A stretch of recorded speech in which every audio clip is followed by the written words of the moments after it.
te damos la más cordial bienvenida a tu programa Embajadores de Dios, de Dios, de Dios. Bienvenidos una vez más a su programa Embajadores de Dios.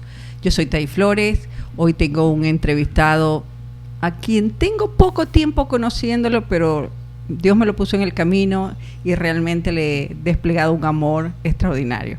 Mi pastor, Alex Cosío. Bienvenido, pastor. ¿Qué tal, Thais? ¿Cómo estás? Es un gusto poder estar aquí. Un honor también poder compartir. No, yo encantada de la vida. Dios me lo puso en el camino. Ha sido un pastor que tengo poco tiempo en su iglesia, pero estoy encantada.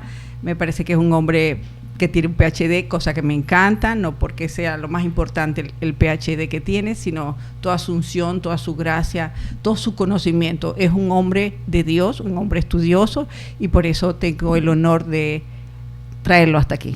Bienvenido una vez más. Gracias, Thais, para la gloria de Dios. Así es que aquí estamos. Así es, así es. A ver, siempre quiero empezar preguntándole dónde Dios me lo encontró. ¿Dónde me lo agarró? ¿Dónde me lo jaló por los cabellos y le dijo, tú eres mío? Bueno, es una historia muy curiosa porque yo soy de la Ciudad de México. Ahí crecí, nací ahí, crecí.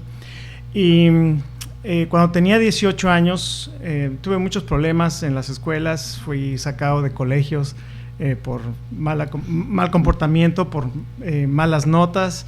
Y finalmente me sacaron del colegio. Pero mi papá siempre me estuvo animando a ser mejor. Y entonces él me mandó a estudiar a los Estados Unidos como un estudiante de intercambio. Y entonces yo me vine a los Estados Unidos y mientras yo estaba aquí empecé a escuchar que mi hermano mayor estaba con los mormones.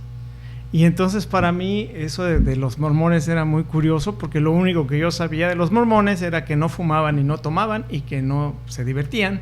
Entonces dije, qué raro que mi hermano tiene 19 años y no quiere andar en las cosas que todos los jóvenes... ¿Y dónde vivía el hermano? ¿Aquí en Estados Unidos o allá? No, vivía en México. Ajá, ¿y ya era mormón? Se convirtió en mormón. Uh-huh. Y entonces al poco tiempo empecé a escuchar que no solamente mi hermano, sino que ahora toda mi familia se había bautizado mormona. Entonces fue un shock, un choque para mí escuchar todo eso. Claro, en aquel entonces solamente había teléfonos, no había internet, no era que nos llamáramos, el correo era el snail mail que le llaman aquí, el correo de caracol que apenas camina. Entonces, cuando llegaban las comunicaciones, pues era muy curioso saber todas estas cosas. Y bueno, cuando finalmente regresé a México, recuerdo la primera mañana que amanecí, me fueron a despertar para decirme que me estaban esperando los élderes. Los élderes son como los misioneros mormones, entonces me estaban esperando para presentarme su evangelio.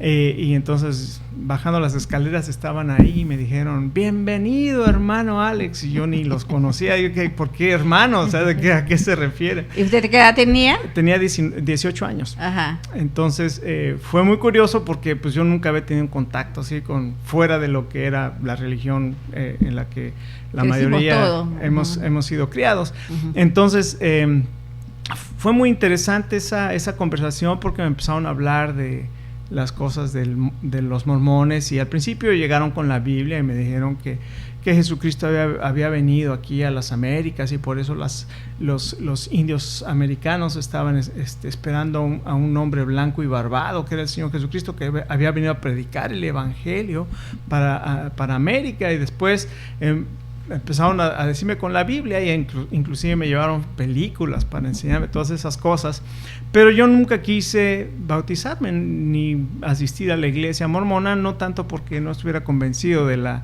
doctrina ni porque yo fuera un teólogo nada de eso, simplemente porque yo quería divertirme y yo quería seguirme yendo a las fiestas y a los bailes y a las borracheras y todo ese tipo de cosas. Y aunque era muy joven, pues yo ya empezaba a andar en el vicio del alcohol. Entonces mi hermano un día se decepcionó de varias cosas que él leyó en la Biblia y que no compaginaban con las prácticas de la iglesia. Entonces él fue y preguntó a uno de los obispos que por qué decía la Biblia una cosa y por qué ellos hacían otra. Y el obispo llegó un momento en que le dijo, ¿sabes qué? Mira, ¿qué otra iglesia te puede ofrecer lo que nosotros te ofrecemos? Una cancha de básquetbol, un edificio bonito, instalaciones.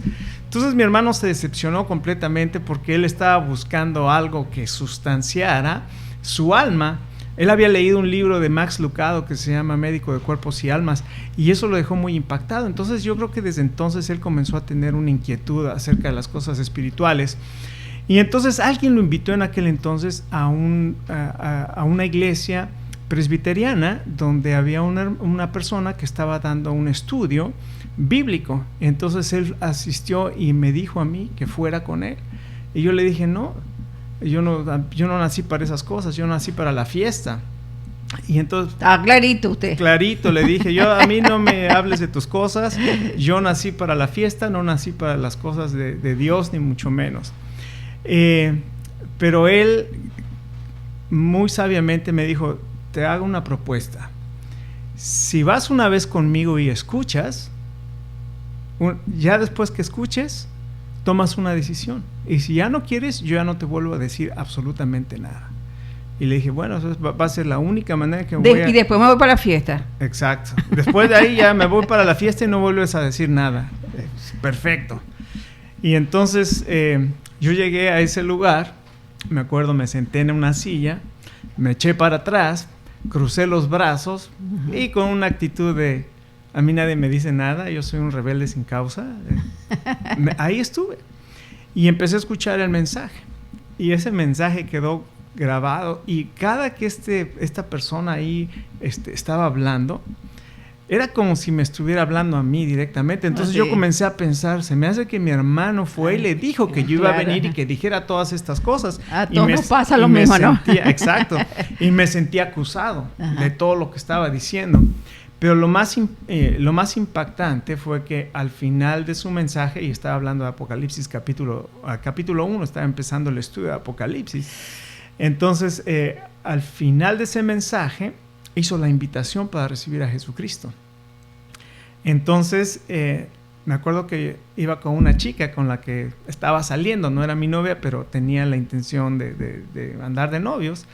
Y entonces me acuerdo que me agarré de la silla donde estaba sentado y él decía, si tú quieres recibir a Jesucristo, quieres recibir el perdón de pecados que Él te ofrece, ahí en tu lugar levanta tu mano. Y yo me acuerdo que me agarré de la silla con las dos manos. Aquí no me ve nadie. Dije, no, de aquí no. Y luego comencé a pensar, porque el deseo, la lucha era muy grande, porque yo quería levantar la mano, pero al mismo tiempo tenía una lucha porque mis amigos me habían dicho, tú vas a acabar igual que tu hermano. Y yo les dije, yo nunca voy a acabar igual que él. Entonces yo me acuerdo de esa lucha de que, ¿qué le voy a decir a mis amigos? No, yo no puedo hacer eso, pero al mismo tiempo sentí el anhelo, tenía ese deseo de aceptar ese perdón, ese ofrecimiento de perdón. Amén. Y en ese momento dije, a mí qué me importa lo que dicen mis amigos. Otra cosa, también yo empecé a sudar como nunca en mi vida había sudado. Parecía que estaba en un sauna y estaba sude y sude y sude.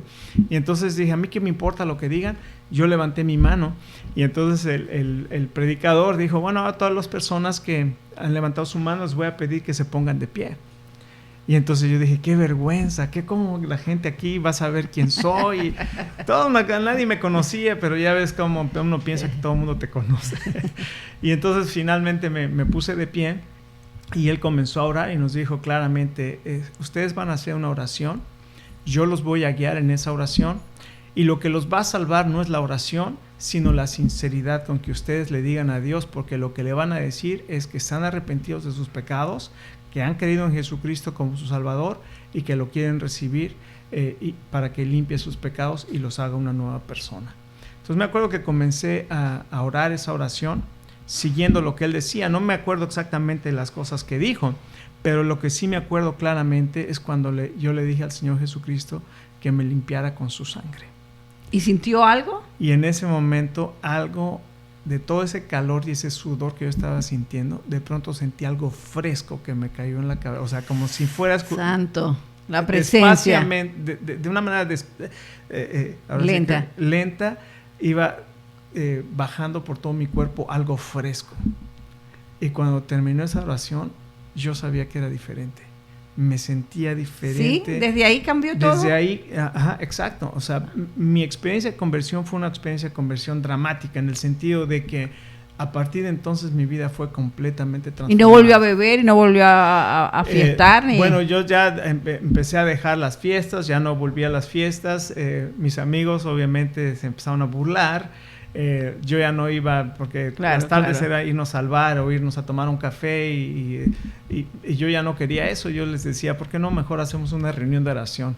Y se morían de la risa, ¿no? Y tenía 19 años, ¿no? Ajá, realmente. 18 años, casi 18 años. Sí, ¿no? Entonces, pues eso les causó un shock, porque pues, ya no era el mismo. Entonces, ¿y qué hizo? ¿Empezó a estudiar? ¿Empezó a leer? ¿Empezó a buscar de la Biblia? Surgió un hambre impresionante de la palabra de Dios. Yo quería saber más y quería saber más.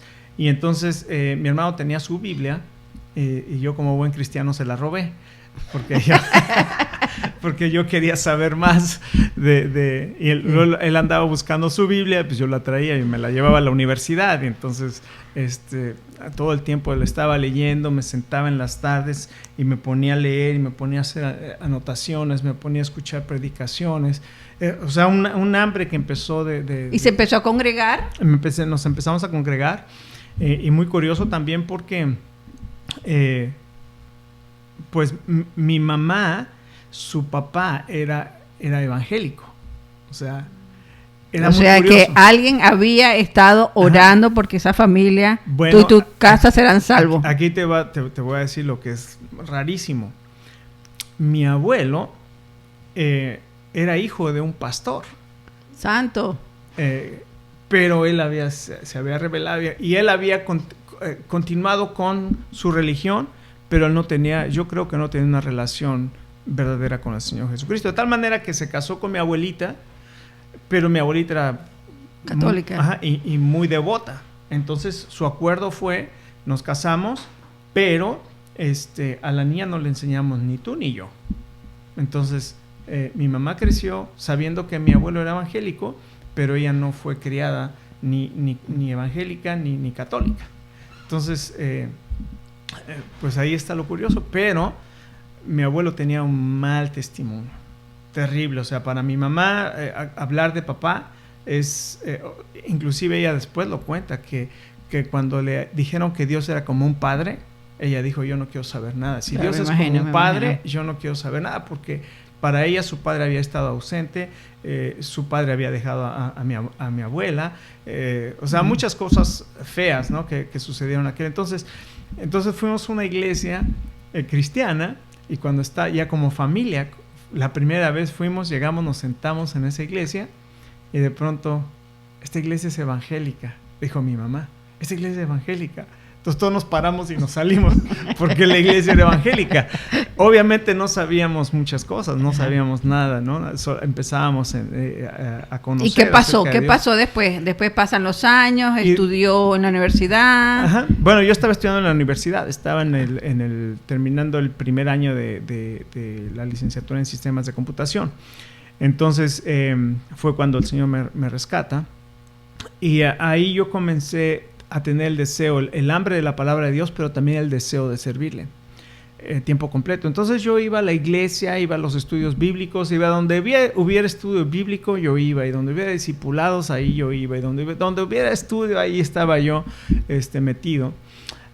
Ahora, yo había sido muy, muy, muy, muy mal estudiante, de tal grado que de 2 escuelas me sacaron, pero todo comenzó a cambiar también. O sea, comencé a no nada más estudiar la Biblia, sino a estudiar mis materias de la escuela, y comencé luego dije, qué fácil es la escuela, o sea, tan sencillo que era leer. El milagro era completo. Sí, claro, porque para mí la escuela era dificilísima, pero después... yo le hago un paréntesis ahí. Cuando yo me convierto y me regreso a Venezuela, yo me convierto en Estados Unidos, regreso a Venezuela, y estoy un día lavando la loza ahí en mi casa, en la cocina, y pasa un hermano por la ventana y dice, mamá, el milagro es completo.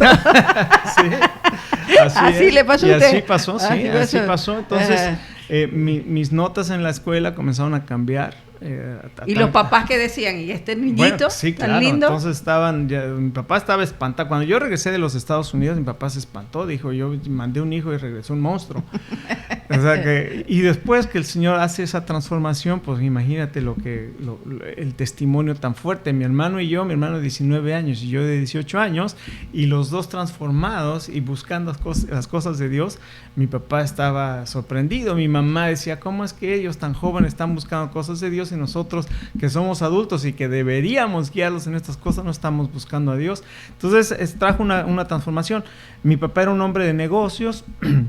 Dios le había dado cierto éxito, tenía su oficina grande, sus carros, su casa, tenía muchos negocios que había Ciudad de México, vivía en Ciudad de México. En la Ciudad de México. Y de pronto Dios lo trajo, o sea, él finalmente aceptó al Señor, había caído en las garras del alcoholismo. Entonces ya hubo algunos días que yo tuve que ir a sacarlo de las cantinas para llevarlo a la casa. Entonces llegó un momento en que mi papá fue quebrantado también. Amén, y el Señor lindo. lo rescató. Y después mi papá se convirtió en mi héroe de la fe. Yo vi el ejemplo de un hombre cristiano en mi papá. Él no me tuvo que decir, lee la Biblia, no me tuvo que decir, ora. Yo lo vi en él, leyendo la Biblia, orando a las 4 de la mañana. Si yo me despertaba a las 4 de la mañana, me lo encontraba. ¿Y qué edad tenía su papá en ese momento? Mi papá tenía como 40 y... Joven. Estaba joven, sí. Tendría unos 44, 45 años por ahí. Amén. Cuando Dios lo rescató. Amén. Y la familia se fue transformando, me imagino. Si esa cabeza cambió todo. Empezó a cambiar todo. Amén, amén, qué lindo. Y bueno, volviendo al retrocedamos un poquito. Sí, al tiempo en que fue mi encuentro con el Señor y ese deseo de querer saber más y después de servirle. Y entonces mi hermano y yo fuimos a hablar con esta persona que ahora Dios lo ha usado muchísimo. Fuimos a hablar con él y él nos discipulaba y él nos enseñaba. Y entonces me acuerdo que hoy queremos servir tiempo completo. O sea, ya queremos dedicarnos al Señor. Y nos dio el consejo más sabio que un pastor puede darle a una persona. A ver, punto suspensivo, vamos a oír ese. Abren comillas. Para 2 estudiantes universitarios que acaban de conocer al Señor, que están en el primer amor y que quieren dejar todo para servir al Señor porque Dios puso en ellos, por lo menos en mí puso ese llamado. Me dijo, ¿qué estás haciendo? Bueno, estoy en la universidad. Me dijo, termina la universidad y espera el tiempo en que Dios te llame. Y yo me enojé. Dije, ¿cómo es posible que todavía me vengo a ofrecer para que haga lo que para que me usen lo que quiera?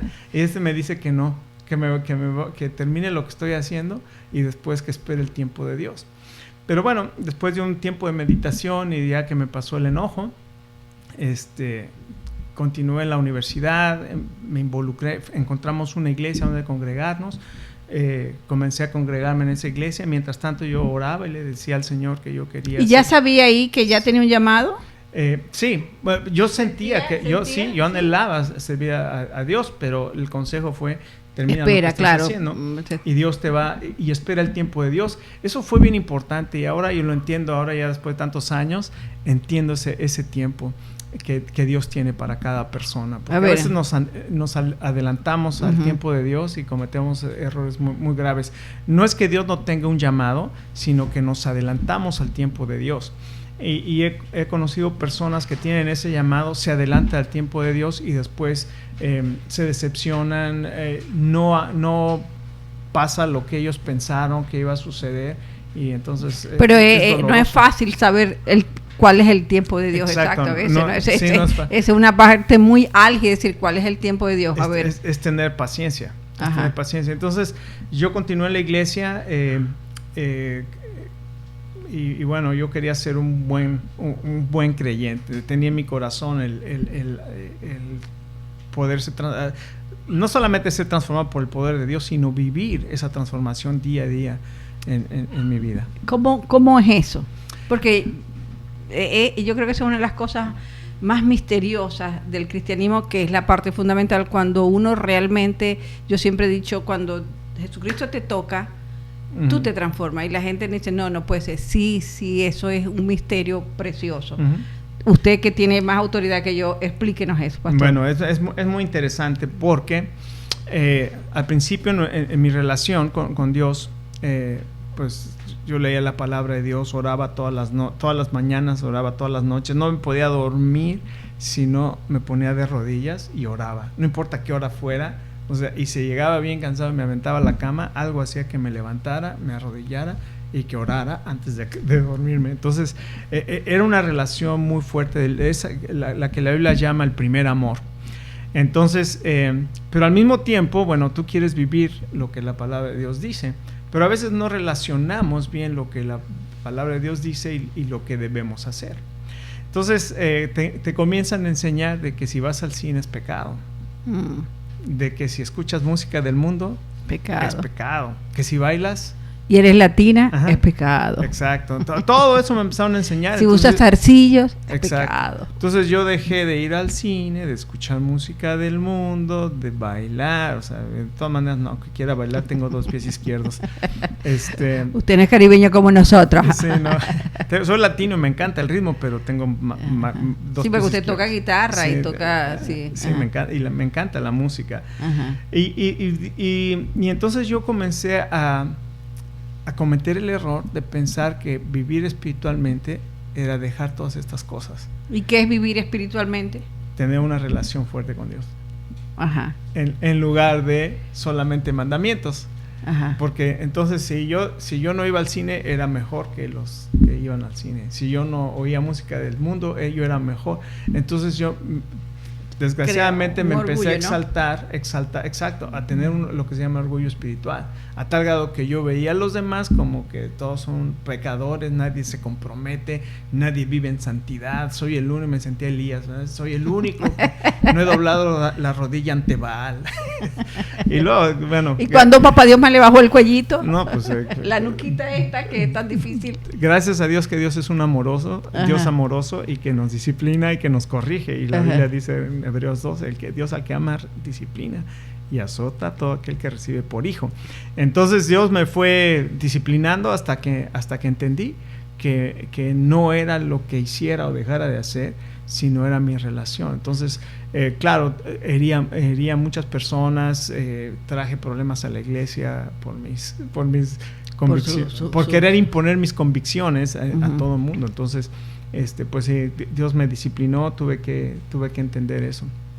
Y ha sido una bendición. Ajá, y después definitivamente entra a estudiar, hace una maestría en divinidad. Ajá, así es. Después ya terminé mis estudios. ¿Cuándo siente que es el que Dios lo asigna como embajador? ¿Cuándo usted cree que Dios lo asigna ya como embajador? ¿Siempre sintió que era embajador? Sí, ¿O ese rol cuándo lo asigna? Sí, desde asistí a un campamento que también trajo una transformación en cuanto a ministerial. Porque en ese campamento me di cuenta de que... ¿Allá en México o aquí en Estados Unidos? En México, en un lugar que se llama Yucatán, muy cerca de Cancún. Claro. Por allá la conozco por Cancún, no por Yucatán. Bueno, pues por las hermosas playas. Fui a un campamento cristiano, estuve trabajando 2 meses, todo el verano. Yo era consejero de los camperos y ahí nos hicieron un desafío de dedicar nuestra vida, quemar nuestra vida para Dios. Y lo tengo anotado en mi Biblia, esa fecha, son las fechas importantes. El 19 de septiembre de 1983 es el día en que recibí al Señor Jesucristo. El 28 de enero de 84 es el día de mi bautismo. Y el 12 de julio de 1986 es cuando yo dediqué, o sea, cuando hice una dedicación de mi vida a Dios. Entonces, todas esas fechas las tengo anotadas en mi Excelente, Biblia. porque usted me dice, ¿cuándo te convertiste? Entre el 92 y 94, 93. Sí. ¿Cómo te bautizaste? En esa misma época, sí, pero amén que tiene eso muy claro. Gracias a Dios y ahí siente que es un embajador de Dios. Exacto. ¿Y qué viene después de eso? Y ahí comencé a compartir a Cristo con las personas. Entonces, comenzaba a hablarle a las personas de Cristo. Y me acuerdo que dentro de mi oración estaba, Señor, pues lo que tú quieras que yo hago en la iglesia, te sirvo donde quieras. Y comencé a asistir con los jóvenes.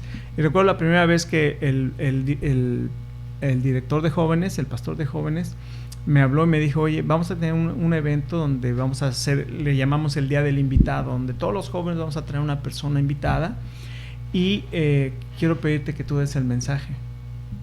Entonces yo dije, ¿Y se acuerda la fecha? No me acuerdo la fecha, pero fue en abril de 84. No, abril de 80. Está bien. Sí, just kidding, dicen los americanos. Porque era Semana Santa, por eso me acuerdo. Ajá. Pero recuerdo que aquella vez preparé un mensaje, vinieron los jóvenes, había 21 jóvenes invitados nuevos, más los jóvenes de la iglesia. Y entonces compartí el mensaje del Evangelio. Y después hice la misma invitación que yo había escuchado el día que me convertí, algo similar. Yo hice esa invitación y 19 de los 21 jóvenes que estaban ahí aceptaron al Señor Jesucristo. Entonces el pastor que estaba ahí se acercó y me dijo, yo creo que Dios tiene un llamado para ti, quiero discipularte. Entonces el pastor comenzó a discipularme y yo empecé a asistir ahí y poco a poco el Señor me fue guiando. Y después ya comencé yo me empezaron a pedir que yo predicara de vez en cuando. Y así comencé una vez cada 4 meses, una vez cada 6 meses. Y después ya poco a poco me empezaron a pedir que predicara más seguido. Y entonces llegué a un punto en que el pastor predicaba un domingo y yo predicaba otro domingo.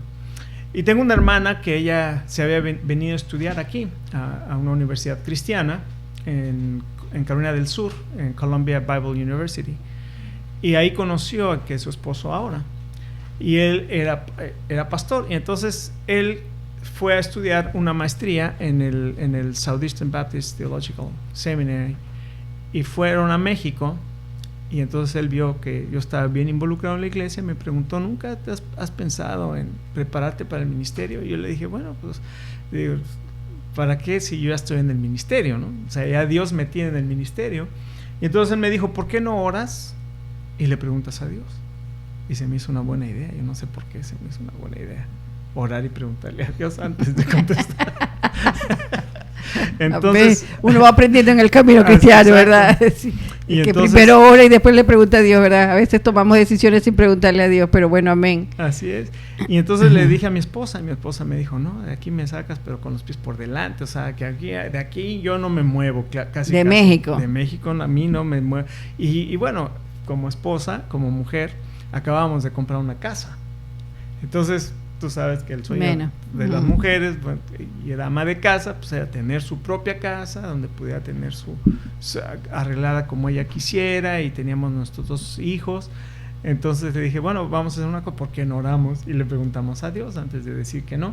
Entonces comenzamos a orar los dos, y un día me acuerdo que había en la casa y oí mucho ruido. Le dije, ¿por qué hay tanto ruido en la casa? Y me dice, es que invité a las vecinas para que vengan y compren lo que quieran. Nos vamos. Porque nos vamos. Y me dijo, el Señor me dijo que nos vamos y nos vamos. Y entonces yo le dije, pero espera, todavía ni siquiera me aceptan. O sea, hice mi solicitud, ya el Señor me dijo que nos vamos y nos vamos a ir. No te preocupes, tú haz las maletas. Ajá, y efectivamente, o sea, al poco tiempo recibí ya bueno, y de ahí hizo la maestría y después hizo el doctorado. Fui a hacer la maestría. Hice una maestría en divinidades con lenguajes, o sea, con griego y hebreo.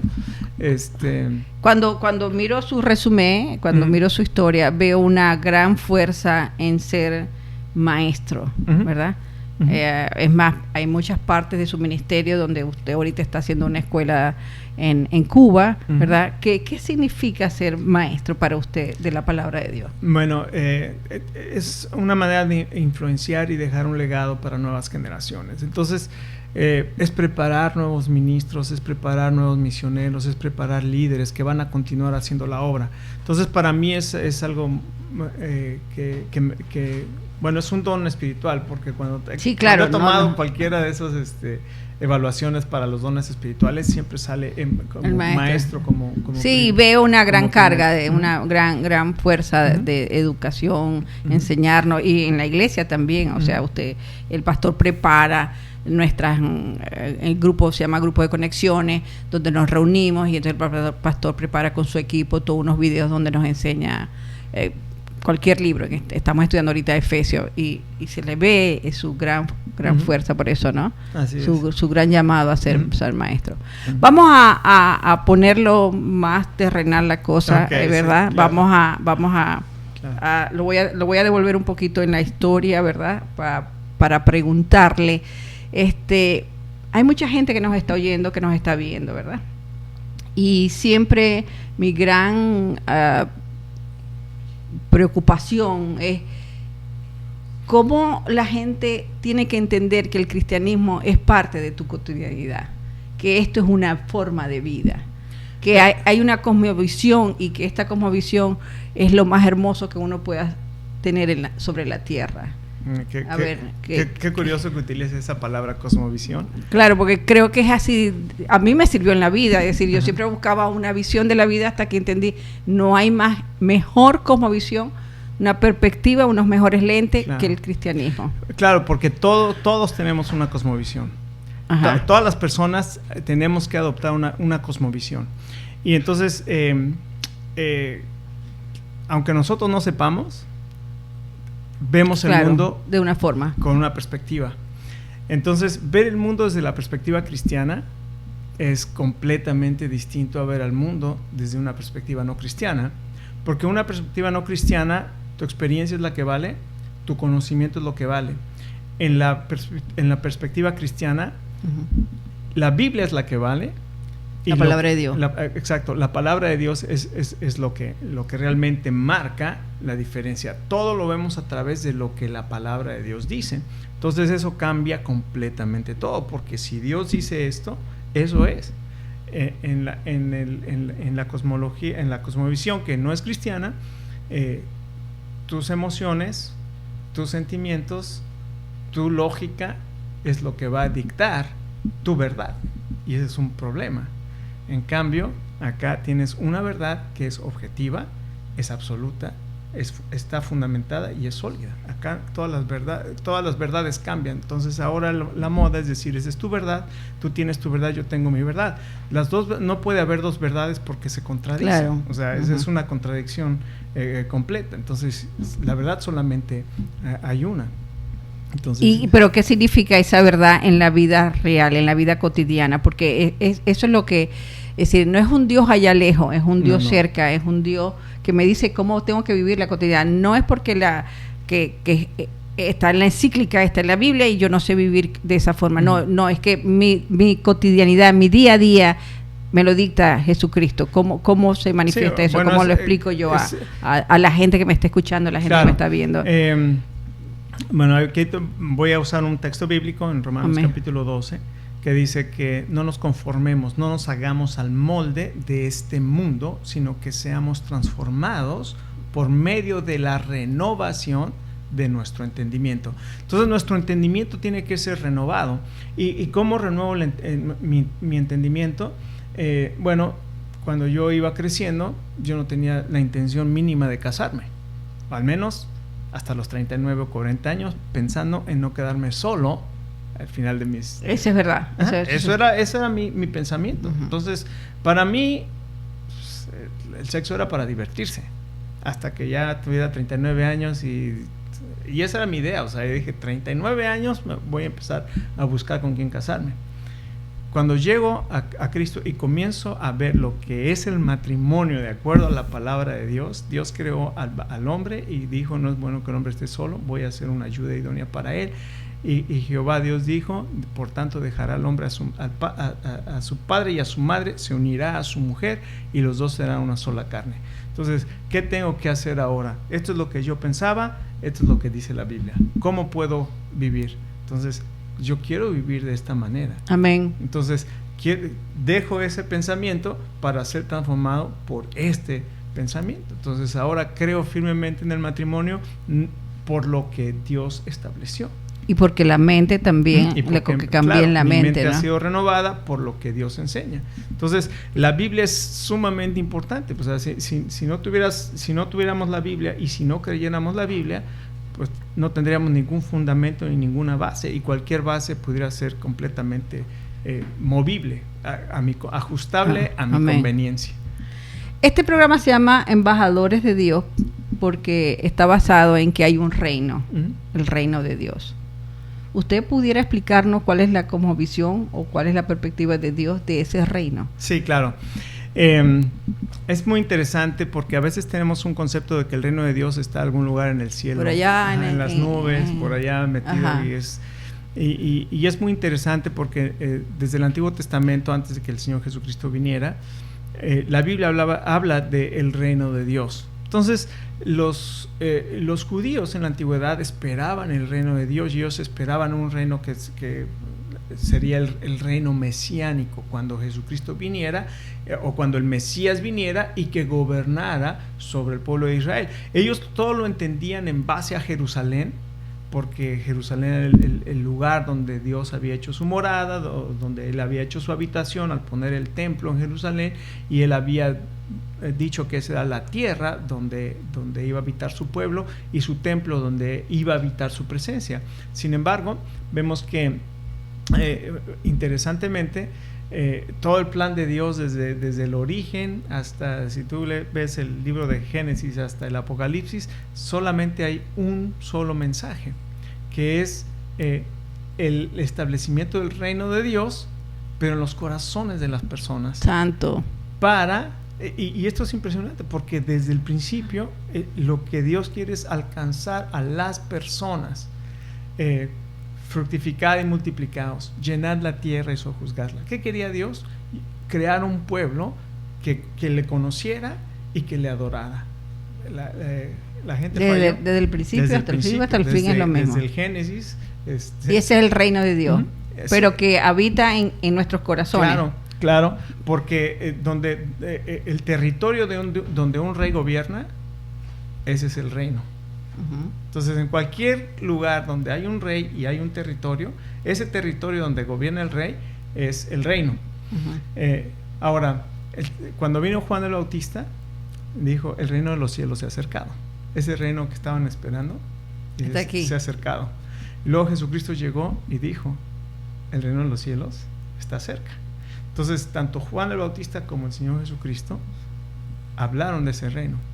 Y luego, cuando el Señor Jesucristo muere y asciende, Él comienza a reinar ya en los corazones. Santo, qué lindo. De las personas. Entonces, nosotros estamos viviendo el reino de Dios aquí en la tierra, en los corazones de todas las personas que son hijas de Dios, porque se someten al señorío, voluntariamente al señorío de Jesucristo. Entonces Él es el rey y nosotros somos su pueblo, pero estamos esperando el reino completo cuando Jesucristo regrese y establezca ya un reino que no será jamás conmovido. Entonces en la teología se llama el ya, pero todavía no. Siempre hay esa tensión del ya, pero todavía no. Estamos viviendo ya el reino de Dios en los corazones de todos los creyentes, pero todavía no, porque cuando regrese el Señor Jesucristo vamos a ver la plenitud del reino de Dios, Él ya gobernando en medio de su pueblo. Amén. Física presente. ¿Y cuándo llega Jesucristo? Esa es la gran pregunta. ¿No lo sabe? Yo sí lo sé. Dígaselo a todo el mundo. El pastor sí sabe. Dígame. No quiero presumir de profeta, ni mucho menos, pero en el libro de Apocalipsis la Biblia dice claramente cuándo va a venir el Señor, y dice: he aquí, vengo pronto. Así es que el Señor viene pronto. Y por eso tenemos que vivir como embajadores, porque como no sabemos cuándo, sino solamente sabemos que es pronto. Amén. Tenemos que vivir al día. Bueno, el tiempo siempre nos lleva a cortar estas conversaciones, que yo quisiera estar aquí todo el tiempo. Esto es lo más divino de la bolita del mundo, hablar con gente que sabe, con gente que está educada, con gente que conoce a Dios de corazón, y esa es la gran vibra, pues, cristiana. Sí. No vayan a confundir vibra con otra cosa, ¿verdad? Sí. Pastor, no quisiera que el programa terminara sin que usted hiciera un llamado a convertirnos a ese mundo, a ese reino de Dios, a que la gente participemos de ese proceso, porque la cosa es pronta. Claro que sí, y esto es lo más importante, este es el mensaje más importante que tenemos que llevar a las personas. Todos nosotros, todas las personas fuimos creados por un Dios amoroso. La Biblia dice que fuimos creados por Él y fuimos creados para Él. Y cuando nosotros no entendemos que fuimos creados por Él y para Él, estamos buscando algo que adorar, algo que dé significado y sentido a nuestra vida. Y lo único que creamos en nuestro corazón y en nuestra alma es un vacío. ¿Por qué? Porque queremos llenar ese vacío con placer, y el placer nunca te va a llenar ese vacío. Lo queremos llenar con dinero, el dinero o la plata nunca te va a llenar ese vacío. El poder nunca te va a llenar ese vacío. Y vemos tantas personas que están llenas de poder, llenas de plata, llenas de placer y no han encontrado paz. ¿Por qué? Porque la paz únicamente se encuentra en Jesucristo. Dios te creó para Él y la única manera en que tú vas a encontrar significado y sentido es cuando encuentres una relación con Jesucristo. Él conoce tu dolor, Él conoce tu vida, Él conoce tu pasado, Él conoce todo lo que has pasado y Él está dispuesto a perdonarte. Él ya vino, Él en su amor maravilloso mandó a su Hijo Jesucristo y Él murió en la cruz para pagar lo que nosotros no podíamos pagar, que es el pecado que cada uno de nosotros hemos cometido. Todo ese mal que hemos hecho, Jesucristo ya lo pagó en la cruz.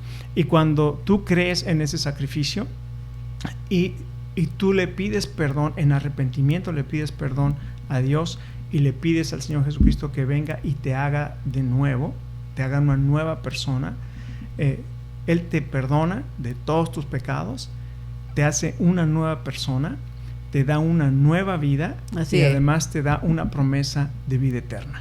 ¿Qué mejor oferta de un Dios amoroso? En todas las demás religiones tú tienes que hacer algo por Dios. En el cristianismo Dios ha hecho todo por ti. Amén, qué bellísima explicación. Bueno, mi agradecimiento a mi pastor Alex.